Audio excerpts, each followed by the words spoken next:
పప్పుచారు ఉప్పు చేప తిన్నారా ఎప్పుడైనా? చాలా ఈజీ అండి. మనం పప్పుచారు ఎలా కాసుకుంటామో అలాగే ఎండుచేప మాత్రం కాల్చుకుని పెట్టుకోవాలి. దీనికో పెద్ద వీడియో ఎందుకంటారా? కానీ తినడం మర్చిపోతున్నారు కదా చాలామంది, అందుకనే మళ్ళీ చేస్తున్నానండి. పప్పుచారులోకి ఎప్పుడైనా సరే ఉప్పు చేప నంచుకుని తింటే చాలా బాగుంటుంది.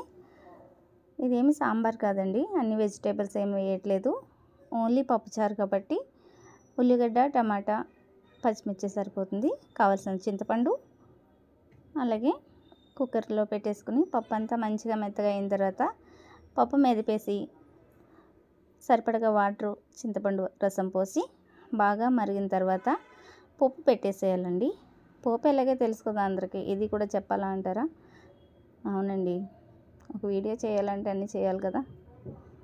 చూసారా, పప్పు మరిగిపోతుంది కదా పప్పుచారు.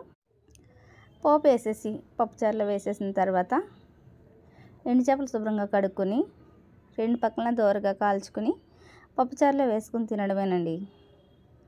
అంతేనండి. చాలామంది సబ్స్క్రైబ్ చేయట్లేదండి, ప్లీజ్ సబ్స్క్రైబ్ చేయండి. అన్నీ పెద్దవాళ్ళకే సబ్స్క్రైబ్ చేస్తే చిన్నవాళ్ళని కూడా బ్రతకాలి కదా. ప్లీజ్ సబ్స్క్రైబ్ చేయండి, మర్చిపోకండి. నచ్చితే లైక్ చేయండి. పప్పుచారు ఉప్పు చేప మర్చిపోయిన ఫుడ్ మళ్ళీ గుర్తు చేసినట్టు ఉంటుంది కదా, అందుకని సబ్స్క్రైబ్ చేయండి. Thanks for watching.